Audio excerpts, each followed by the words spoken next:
इस वक्त की तैमूर राणा को गिरफ्तार किया गया, तैमूर राणा को गिरफ्तार किया गया है। ये बड़ी जानकारी है इस वक्त की। तैमूर राणा को लेकर बड़ा अपडेट है, उसकी गिरफ्तारी, तैमूर राणा को गिरफ्तार किया गया। बड़ी जानकारी एनआईए के आईजी आशीष बत्रा गए थे अमेरिका, जब उसका प्रत्यर्पण हुआ एनआईए के आईजी आशीष बत्रा गए थे और अभी खबर ये मिल रही है कि गिरफ्तारी हो चुकी है। तैमूर राणा की एनआईए की डीआईजी जया भी गई थी और अभी इसके अलावा जो जानकारी मिल रही है उसके मुताबिक प्रत्यर्पण में 3 अधिकारियों की बड़ी भूमिका है। एनआईए के आईजी आशीष बत्रा जो कि अमेरिका गए थे, डीआईजी जया राय गई थी अमेरिका, इसके अलावा एनआईए के एसपी प्रभात कुमार भी टीम में शामिल। 3 अधिकारियों की अहम भूमिका। कड़ी सुरक्षा में एनआईए मुख्यालय पहुंचेगा आतंकी तैमूर। एनआईए के आईजी आशीष बत्रा समेत 3 अधिकारी जिनका रोल बड़ा इंपॉर्टेंट। तैमूर राणा को गिरफ्तार किया गया है, यह बड़ी खबर है इस वक्त की। एनआईए ने गिरफ्तार कर लिया है तैमूर राणा को। तैमूर राणा की गिरफ्तारी और आगे पहले उससे पेशी और उसकी पेशी और उसके बाद में उससे पूछताछ होगी। एयरपोर्ट पर ही राणा की गिरफ्तारी हुई है, यह अब तक की सबसे बड़ी खबर तैमूर राणा को लेकर। एयरपोर्ट पर गिरफ्तारी हो चुकी है। तैमूर राणा का हिसाब कुछ इस तरीके से हुआ है कि एक लंबे वक्त के बाद तैमूर राणा को प्रत्यर्पण संधि के तहत अमेरिका से भारत लाया जा चुका है। अब ये जानकारी आ चुकी है और क्योंकि जो प्रोसेस होता है वो भारत की धरती पर किसी भी प्रत्यर्पण संधि के मुताबिक भारत की धरती पर जब कोई आता है दोषी तो उसकी गिरफ्तारी दिखानी होती है। बहरहाल जैसे ही स्पेशल विमान से तैमूर राणा को भारत लाया गया, भारत की धरती पर लाने के साथ ही उसकी गिरफ्तारी हो चुकी है और तैमूर राणा को गिरफ्तार किया जा चुका है।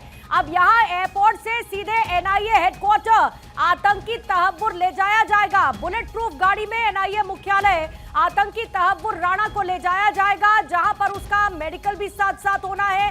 हाई सिक्योरिटी है एनआईए मुख्यालय पर। वहां की तस्वीरें भी हम आपको दिखाएंगे क्योंकि एनआईए मुख्यालय पर लगातार हलचल तेज। इससे पहले पालम एयरपोर्ट पर हलचल तेज हुई थी और अब वो विमान जिसमें तैमूर राणा आतंकी 26/11 का आरोपी, जिसने डेविड कॉलमैन हेडली के लिए मुंबई में दफ्तर खोला, फंडिंग भी मुहैया कराने का आरोप तैमूर राणा पर लगा हुआ है। किस तरीके से उसने इस हमले को अंजाम, मुंबई हमलों को अंजाम देने के लिए पूरी मदद पहुंचाई थी। डेविड कॉलमैन हेडली का बेहद करीबी और डेविड कॉलमैन हेडली जिसने अपने कबूलनामे में तैमूर राणा का नाम लिया था और यही वो तैमूर राणा है जिसे 2009 में अमेरिका में एफबीआई ने गिरफ्तार किया था क्योंकि वो लश्कर-ए-तैयबा का मददगार था।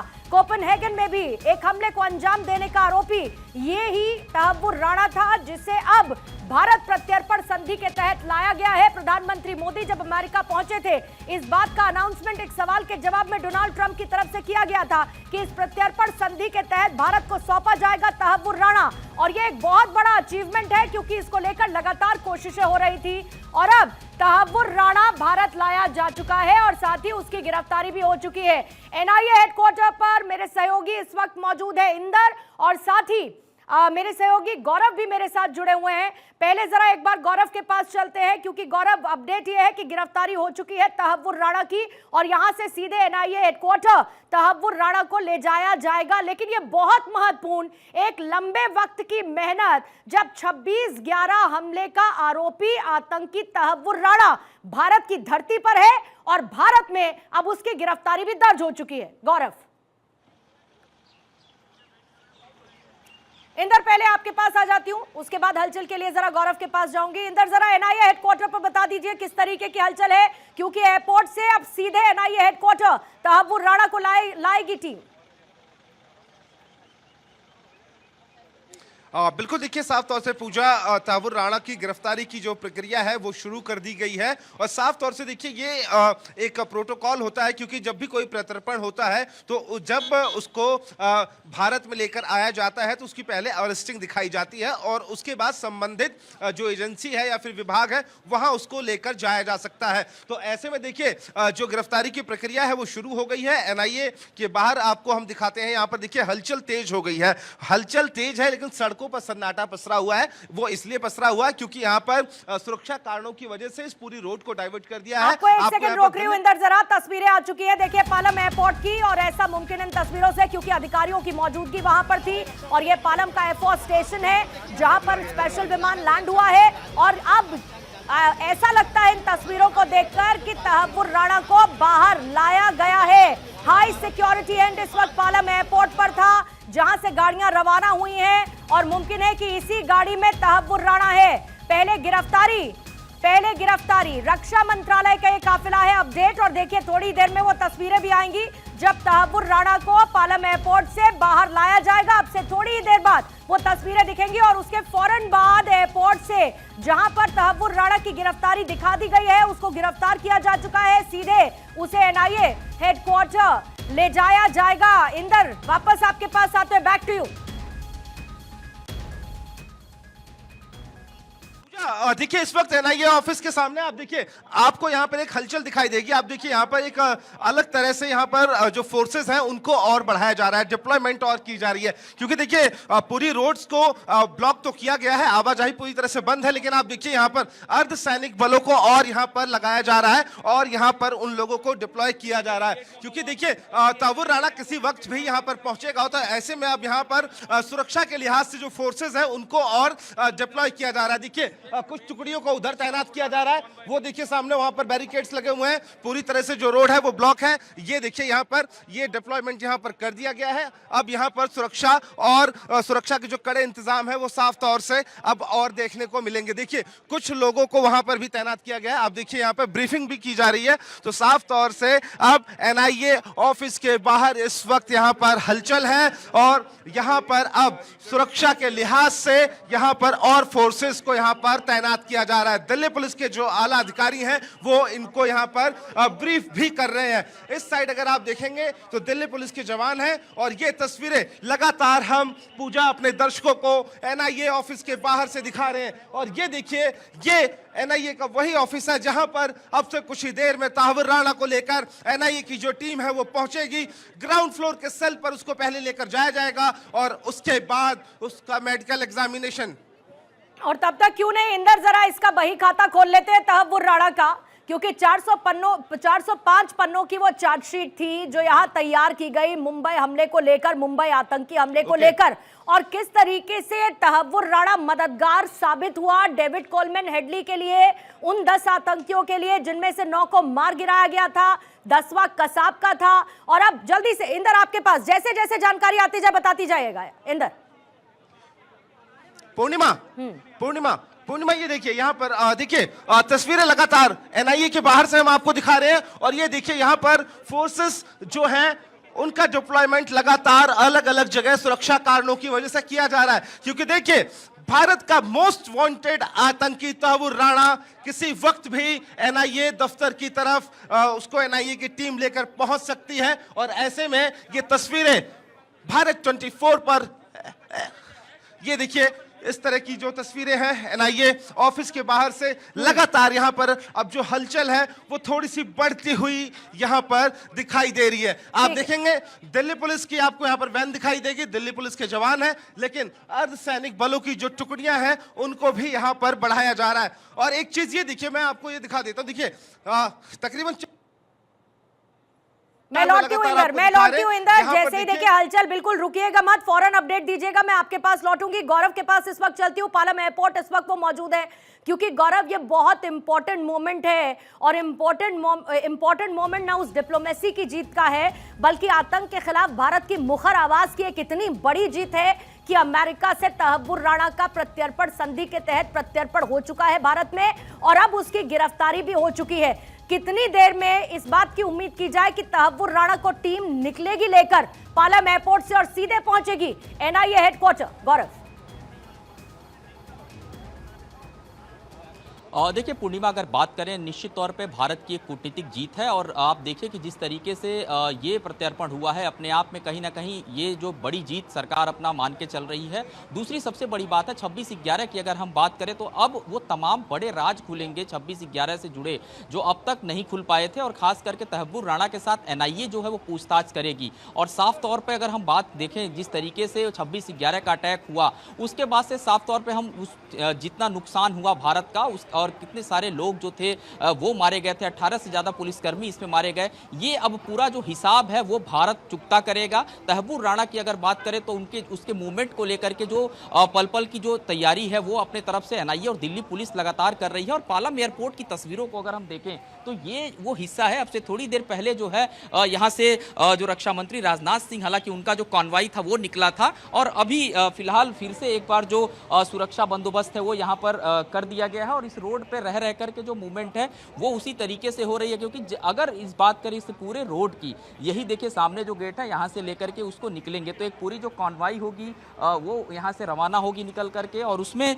जो दिल्ली पुलिस के जो जवान होंगे वो अंदर पहले से ही पहुंचे हुए हैं। तो अपने तरफ से जो सुरक्षा को लेकर के जो पूरी व्यवस्थाएं हैं वो यहाँ पर की गई हैं। उसी तरीके की सुरक्षा की व्यवस्थाएं एनआईए का जो हेडक्वार्टर है वहाँ पर भी की गई हैं। किस तरीके से उससे पूछताछ होगी और कितने लोग पूछताछ करेंगे, ये पूरा पहले से पूरा विषय तैयार है। और आप देखिए कि जिस तरीके से अमेरिका से लेकर के, अमेरिका से जब उसको लेकर निकला गया और उसके बाद से जो पूरा एक विशेष विमान है उसमें जानकारी मिल रही है कि एनआईए के भी 6 से 7 जो अधिकारी हैं टॉप क्लास के वो उस मौजूद हैं। और उसके बाद से आप देखिए कि जब उसको यहाँ लेकर के उतरेंगे, पालम एयरपोर्ट की बात करें तो ये जो एयरफोर्स स्टेशन है अपने आप में ये वैसे भी पूरी तरीके से सुरक्षित है, लेकिन प्रिकॉशनरी यहाँ पर और ज्यादा जो सुरक्षा बंदोबस्त हैं वो किए गए हैं। जानकारी ये भी मिल रही है बाहर नहीं किया गया है कि एग्जिट एग्जैक्टली कहां से होगा तहव्वुर राणा का। मुझे ऐसा लगता है क्योंकि जाहिर है बहुत सारी चीजों का ख्याल रखना होगा, लेकिन एनआईए हेडक्वार्टर जाने से पहले गौरव एक और सवाल की है, कितना बड़ा एक्सपोजे है, कितना बड़ा मुंह पे तमाचा है उस पाकिस्तान के लिए जिसके लिए काम करने वाला तहव्वुर राणा कोपेनहेगन अमेरिका में लेके अमेरिका में ही लश्कर तैयबा की मदद करने वाला, भारत में जहां 26/11 मुंबई हमलों को अंजाम देने वाला वो पाकिस्तान जो ये बताता रहा कि आतंक से हम खुद पीड़ित हैं। लेकिन एक और एक्सपोजे पाकिस्तान के लिए तहव्वुर राणा के चेहरे के तौर पे भारत में इस वक्त गिरफ्तार हो चुका है। अब बिल्कुल देखिए, इसमें कहीं दो राय नहीं है कि तहव्वुर राणा की ये जो गिरफ्तारी है उसके बाद से अब बहुत सारे जो इसमें सवाल जवाब होंगे तो उससे पाकिस्तान और बैकफुट पे नजर आएगा, उसका चेहरा और बेनकाब होगा। और रही बात आतंकवाद की और उनको पालन पोषण करने की, तो ये जग जाहिर है कि पाकिस्तान की तरफ से लगातार सीमा पार से जो गतिविधियां होती हैं, वैश्विक पटल पे जब भी बातचीत होती है उस पर भी भारत अपनी तरफ से उन बातों को रखता है कि किस तरीके से पाकिस्तान जो है वो लगातार आतंकियों को संरक्षण देता है। लेकिन ऐसे में तहव्वुर राणा की जो ये गिरफ्तारी हुई है उसके बाद से बहुत साफ हो जाएगा कि 26/11 का जो एक पूरा प्लान था किस तरीके से तैयार किया गया था, 26/11 के इस प्लान में उसको कहां से मदद एग्जीक्यूट किया गया था, वो कौन से लोग थे, क्योंकि अब तक ये सारी बातें एनआईए ने जांच में तो निकाली ही थी और पूरे देश के सामने ये पूरा विषय आया था 26/11 को कैसे प्लान किया गया और किस तरीके से इस आतंकी हमले को किया गया, कहां से इसकी फंडिंग हुई, ये तमाम महत्वपूर्ण विषय हैं। तो ये कूटनीतिक जीत भारत की है और अब कहीं ना कहीं एनआईए के जो अधिकारी हैं जब उससे पूछताछ करेंगे तो वो तमाम सवालात पूछे जाएंगे, किस तरीके से इस पूरे घटना को तैयार किया गया था, ये इसमें कौन कौन से लोग इन्वॉल्व थे। और आप देखिए इसमें जब बातचीत होती है आतंक के पालन पोषण की, निश्चित तौर पर पाकिस्तान का नाम आता है, लेकिन कई बार वैश्विक मंच पे, बड़े मंच पे पाकिस्तान ने भी इस बात को कहा है कि हम तो खुद ही पीड़ित हैं आतंकवाद से। तो अब किस तरीके का रोल रहने वाला है आने वाले दिनों में ये देखना होगा। और पाकिस्तान इस पूरी घटना के बाद से कहीं ना कहीं उसका चेहरा और बेनकाब होता हुआ नजर आएगा। भारत कूटनीतिक स्तर पे आप सिर्फ अगर आप इसको देखिए तो एक बड़ी जीत ही नहीं दर्ज किया, बल्कि ये भी एक मैसेज भारत की तरफ से दिया जा रहा है कि जो भारत की तरफ आंख उठा करके देखेगा उसका अंजाम इसी तरीके से निकल करके सामने आएगा, चाहे वो किसी भी देश में पनाह लेकर के कोई भी आतंकी रहे तो उसके साथ इसी तरीके का बर्ताव, इसी तरीके का व्यवहार किया जाएगा। आतंकवाद के खिलाफ रहा है, उसमें अमेरिका का इस तरीके से साथ देना, विश्व मंच पर प्रधानमंत्री मोदी का आतंकवाद के खिलाफ एकजुट होना, आतंक को परिभाषित करना, ये तमाम जो एफर्ट्स रहे हैं भारत की तरफ से वो इसका रिफ्लेक्शन है तहव्वुर राणा का प्रत्यर्पण संधि के तहत भारत पहुंचना।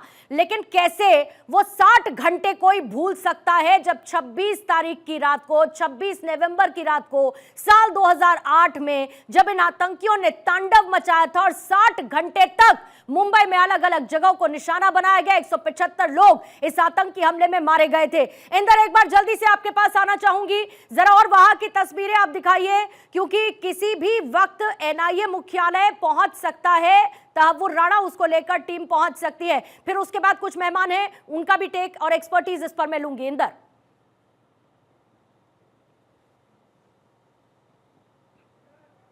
और की तस्वीरें हम लगातार आपको दिखा रहे हैं। देखिए ये जो रोड आप देख रहे हैं, ये वही रोड है जो सूत्र बता रहे हैं कि देखिए दो तरफ से जो एंट्री है वो बनाई गई है, क्योंकि देखिए जो सोर्सेज बता रहे हैं कि कई ऐसे रूट्स तैयार किए गए हैं कि जहां से तावुर राणा को एनआईए की टीम लेकर एनआईए के मुख्यालय आ सकती है। लेकिन एक एंट्री पॉइंट जो है तस्वीरों में आपको दिखाई दे रहा होगा, ये वही एंट्री पॉइंट है जहां से एनआईए के जो आला अधिकारी हैं तावुर राणा को लेकर पहुंच सकते हैं। साथ ही अगर इस साइड आप देखेंगे तो देखिए ये वो मेन गेट है, क्योंकि देखिए दोनों तरफ से बैरिकेड्स हैं। मैं अपने श्रवण विजय से कहूंगा एक बार आपको जल्दी से तस्वीरें दिखा दे।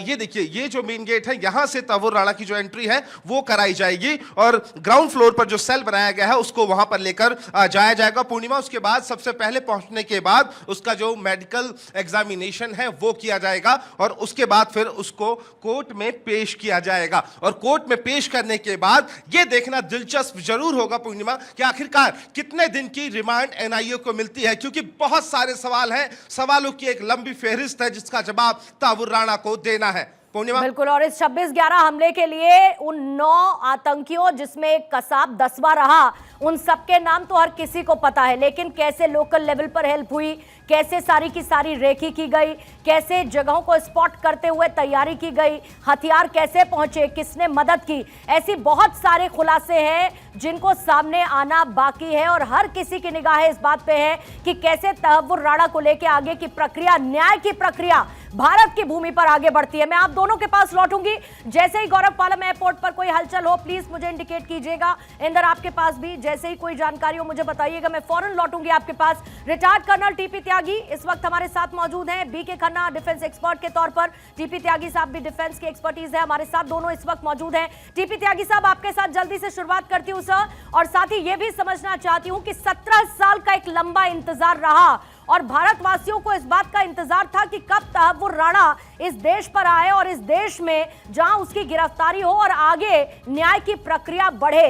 लेकिन यह आसान नहीं रहा होगा टीपी त्यागी सर, तमाम मेहनत, एक एक कदम चलते हुए आखिरकार इस अंजाम तक भारत देश पहुंच पाया कि भारत भूमि पर तहव्वुर राणा आज गिरफ्तार है। टीपी त्यागी पूछे 17 साल क्यों लगे और दूसरा न्याय प्रक्रिया। 17 साल इसलिए लगे, वैसे तो 2013 में इसी तहव्वुर राणा को शिकागो की एक कोर्ट ने मुंबई हमले में बरी कर दिया था। वो तो चूंकि डेनमार्क के एक दूसरे आतंकी हमले में वो गुनहगार था, उसे 14 साल की सजा हुई। उस समय तत्कालीन chief minister of Gujarat Narendra Modi ने ये आवाज उठाई थी कि इसको यहाँ पे लाया जाना चाहिए। उस समय के प्राइम मिनिस्टर से ये रिक्वेस्ट की गई थी, लेकिन उन्होंने 2014 तक कोई इसके ऊपर एक्शन नहीं लिया। इतना ही नहीं, ये अटैक होने के बाद उस समय के हिंदुस्तान के इंडियन एयरफोर्स के चीफ और बाकी सुरक्षा सलाहकारों ने ये कहा था कि तुरंत एक एक्शन लिया जाना चाहिए, मगर तत्कालीन सरकार ने ना तो वो किया और ना प्रत्यार्पण की एप्लीकेशन लगाई। खैर 2019 के बाद ये काम शुरू हुआ, बहुत सारी अड़चने आई, छोटा कोर्ट, बड़ा कोर्ट, सुप्रीम कोर्ट, फिर उसने तहव्वुर राणा ने सुप्रीम कोर्ट में भी 2 बार, एक वहां पे इमरजेंसी क्लॉज होती है उसमें भी अप्लाई किया, वहां पे भी जब रिजेक्ट हो गई तो फिर डोनाल्ड ट्रंप ने इसकी बाकायदा नरेंद्र मोदी के कहने पर इजाजत दी। तो ये इतना टाइम लगा जो नहीं लगना चाहिए था, और ये किस लिए लगा? हमारी तरफ से पारगवी ना करने की वजह से, और जो बाद में की गई, अगर पहले की गई होती तो इसका रिजल्ट कुछ और होता। खैर अब न्याय की बात, मैं न्याय के बारे में ये कहना चाहता हूँ। पहले तो ये सुने कि खुली हवा की सोबत बिगाड़ देती है और कबूतरों को खुली छत बिगाड़ देती है। जो जुल्म करते हैं इतने बुरे नहीं होते, सजा न देके अदालत बिगाड़ देती है। ये जो हमारे अदालतों का रवैया है कि आतंकवादी की जान बचाने के लिए रात को 12 बजे कोर्ट खोल देंगे, स्वयं संज्ञान ले लेंगे, ऐसे केस में जब आतंकवादी को सजा देनी है तो सुप्रीम कोर्ट स्वयं संज्ञान ले, तुरंत एक्शन ले, फास्ट कोर्ट बिठाई जाए। मगर किया क्या गया है? एक प्रोसिक्यूटर नियुक्त कर दिया गया है। कितने लिए? बोले 3 साल के अंदर। यानी कि आपने इस चीज को अपने दिमाग में रख लिया है कि केस 3 साल चल सकता है। अरे सवाल ही नहीं उठता, 3 महीने के अंदर इसे पूरा किया जाए। वो पहला सिपाही शिंदे जिसने शहादत दी थी 26/11 को ताज होटल में, उसके पिताजी ने रो रो के ये बयान दिया है कि मैं चाहता हूँ कि तौवर हेडली को फांसी की सजा हो और जल्दी सजा हो। और यही सबसे ज्यादा आवश्यक है कि हमारी न्याय प्रक्रिया जो है, जो पूरी दुनिया में उसमें एक तेजी देखने को मिले, क्योंकि आपने जब शुरुआत की और आपने उन 17 सालों के इंतजार का जिक्र आपने भी किया सर, मैंने भी किया, और जाहिर बात है कि अब इसमें और ज्यादा डिले ना हो, ये एक हमारे मन का भाव हो सकता है। रिटायर्ड कैप्टन इंद्रजीत सिंह भी इस वक्त हमारे साथ है। सर आपका भी मैं स्वागत करती हूँ, और उससे पहले वीके खन्ना साहब मैं आपके पास आती हूँ, क्योंकि टीपी त्यागी साहब जो कहना चाहते थे उसका भाव सिर्फ इतना था कि अब एक्चुअली में ये फास्ट ट्रैक कोर्ट तक जाना चाहिए, फौरन इससे लेकर न्याय व्यवस्था में तेजी देखने को मिलनी चाहिए, क्योंकि सर कहते हैं justice delayed is justice denied, लेकिन एक लंबा वक्त रहा। अब प्रत्यर्पण संधि के तहत प्रत्यर्पण हो चुका है तहव्वुर राणा का, गिरफ्तारी अब उसकी हो चुकी है, प्रोसेस शुरू होगा, लेकिन इस पूरे प्रोसेस पे इंद्रजीत सर आपका टेक, खन्ना साहब आपका, फिर उसके बाद इंद्रजीत सिंह जी आपके पास आती हूँ मैं। पूजा, मैं इससे पहले कि आपके क्वेश्चन जो पूछा है उसके ऊपर मैं आऊँ, मैं एक और नज़र से देख रहा हूँ, और वो ये है कि अभी तो सरान को एक तो ये जो लीगल होना ही है, लीगल प्रोसीजर जो भी वो चलेगा ही, पर इसके ज़रिए में जो इन्फॉर्मेशन आएगी, सपोज करो उसने नेम कर दिया प्राइम मिनिस्टर को, सपोज करो उसने नेम कर दिया chief of the army staff of Pakistan के लिए, और भी IIC के नामों के लिए, तो ये एक किस्म से हमारे लिए उनके खिलाफ भी मतलब जो है कोर्ट के ऊपर जा सकता है, अगर नहीं है तो जैसे तो जो इंटरनेशनल कोर्ट के ऊपर जा सकता है। तो ये एक बहुत अपॉर्चुनिटी है उसके हिसाब से कहने के कि वो जो इंफॉर्मेशन जो डिसीजन मेकर हैं, जो गो हेड देते हैं, वो कौन है?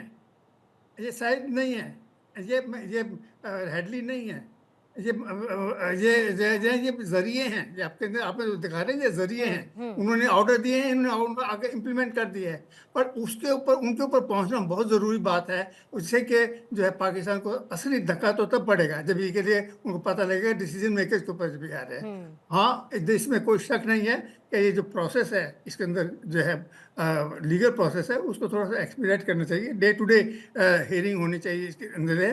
और जैसा कि हमारे लीगल सिस्टम कहता है कि अगर कोई भी जो है काम करता है भी, गलत काम भी करता है, कहते हैं उसको भी मतलब प्रोटेक्शन के लिए चांस दिया जाता है, साहब को दिया गया था, इसको भी मेरे ख्याल दिया जाएगा के लिए कोई करने के लिए। पर कहने का मतलब ये है कि ठीक उसको प्रोसेस वगैरह चलना चाहिए, पर इसके जरिए मोर एम्फेसिस होगा NIA के अंदर के उसके अंदर से इसको क्या निकाल के लेके आती है, इंफॉर्मेशन क्या क्या लेके आती है। इंफॉर्मेशन वो चाहिए हमें जो है जो उसके अंदर लिखा हुआ है, waging the war against India. तो waging the war against India एक आदमी इंडिविजुअल नहीं कर सकता है। Waging the war against India है किसी न किसी के अंदर एम है, किसी ने मतलब ये पॉलिसी के डिसीजन के अंदर दिया गया है। कौन थे वो?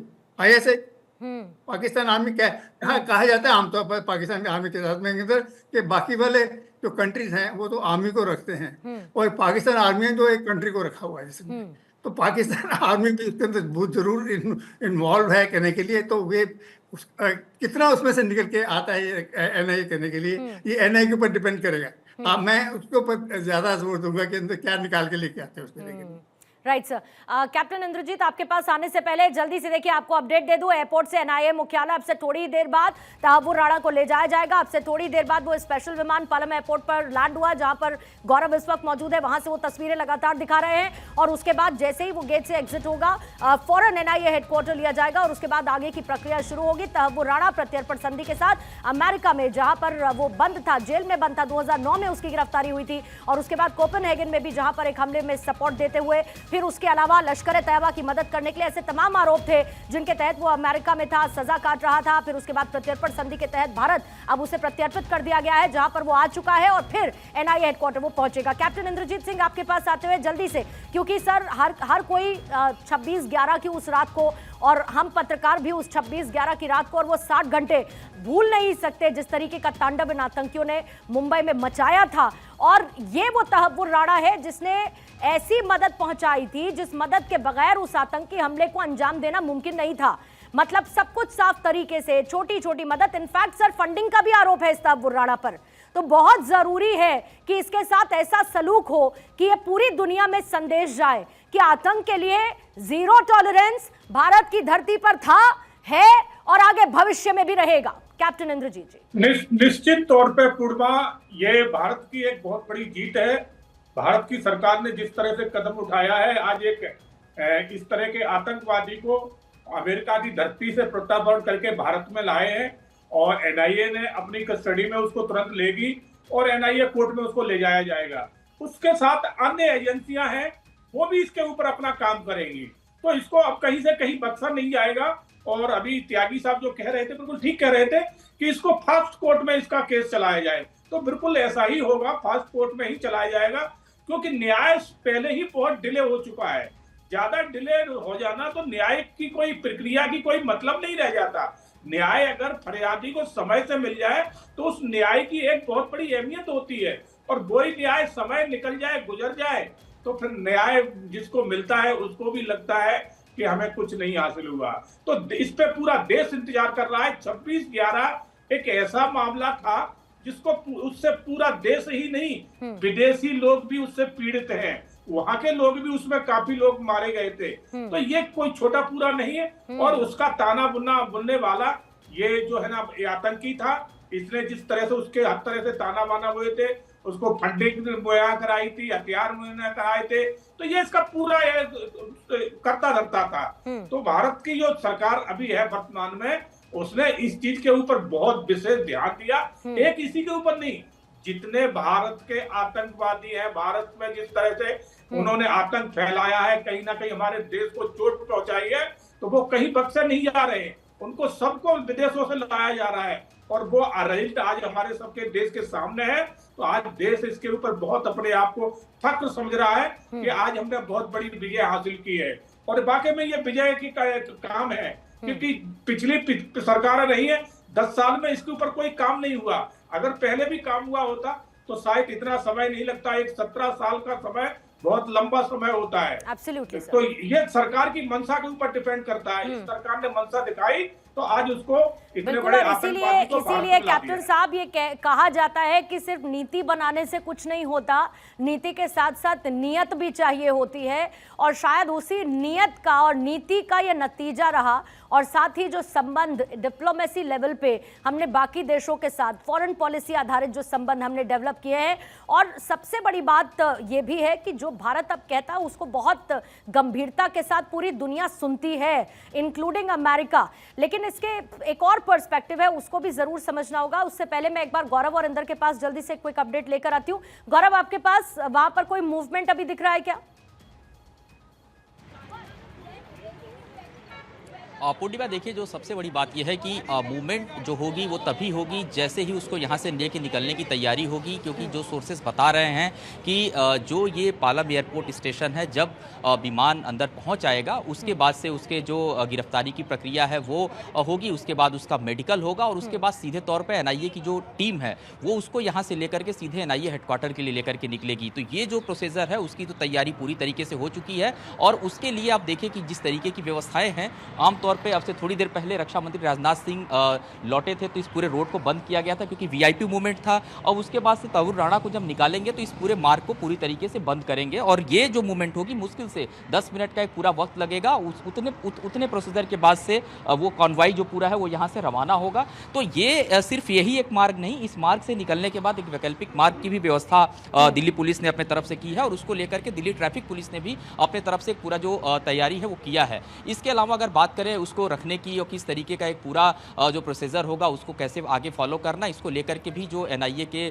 सीनियर अधिकारी हैं वो बातचीत कर रहे हैं। और आगे की जब जो प्रक्रिया है वो पूरी तरीके से संपन्न कर ली जाएगी। एनआईए हेडक्वार्टर पे भी, जैसा कि मेरे सहयोगी इंदर बता रहे हैं, कि सुरक्षा व्यवस्था बिल्कुल चाक चौबंद है। पूछताछ की तैयारी जिन लोगों को करनी है वो भी तैयार है। इंतजार सिर्फ इस बात का है कि वो जब विमान यहाँ पहुंचेगा उसके बाद से जैसे ही बाहर निकलेगा एनआईए के जो अधिकारी हैं वो यहाँ पर मौजूद रहेंगे। 6 से 7 एनआईए के जो अधिकारी हैं, ऑफिशियली ये बात बाहर आने का इंतजार करना होगा। लेकिन फिलहाल खबरें ऐसी भी हैं कि विमान लैंड हो चुका है, जो गिरफ्तारी का प्रोसेस था भारत की धरती पर लैंड करने के साथ वो भी पूरा हो चुका है। लेकिन फिर भी आधिकारिक तौर पर, औपचारिक तौर पर, इंदर आप कुछ जोड़ना चाह रहे हैं क्या, करेक्ट करना है कुछ? बिल्कुल पूर्णिमा, देखिए राजनाथ सिंह जी थे, उन्होंने पालम एयरपोर्ट पर लैंड किया था, जिसकी वजह से वहां पर जो सुरक्षा घेरा है और जो थोड़ा सा प्रोटोकॉल है वो देखने वो को मिला तस्वीरें होगा। दिखाई थी तहव्वुर राणा हमें, का जो रक्षा मंत्रालय का जो स्पेशल काफिला विमान निकला है था। वो इंडियन एयर हाँ। स्पेस में जरूर है, लेकिन अभी पालम एयरपोर्ट पर लैंड नहीं हुआ है। पूर्णिमा, ठीक है, ठीक है, इस बात को आगे ले जाते हुए और वो काफिला और वो तस्वीरें भी हमने रक्षा मंत्रालय का जब काफिला निकला था इंदर, वो तस्वीरें भी हमने दिखाई थी और साथ ही ये भी बताया था। लेकिन मैं फिर आपसे भी और साथ ही दर्शकों से भी ये कहूंगी कि फिलहाल ये देखिए कुछ मूवमेंट की तस्वीरें इस वक्त दिख रही है आपको, कुछ अधिकारी इस वक्त नजर आएंगे। थोड़ी देर पहले जो रक्षा मंत्रालय है, राजनाथ सिंह वहां पर पहुंचे थे तो उनका काफिला भी वहां से निकला था। तो अभी बहुत सारे मूवमेंट हो रहे हैं। फिर इधर दूसरी तरफ पालम एयरपोर्ट है, वहां पर बहुत ऑप्शनल रूट्स रखे गए, जैसा कि गौरव भी जानकारी दे रहे थे। और फिर ये भी कहा जा रहा है कि सिक्योरिटी कंसर्न से अभी ये बात बाहर नहीं आएगी कि कहां से तहव्वुर राणा को लेकर जाया जाएगा, लेकिन जैसे ही पहले विजुअल की रीच होगी वो विजुअल हम अपने दर्शकों तक पहुंचाएंगे। और साथ ही बीच में ये एनआईए हेडक्वार्टर जहां पर इस वक्त इंदर मौजूद है, मैं आती हूं आपके पास भी और साथ ही गौरव आपके पास भी आऊंगी।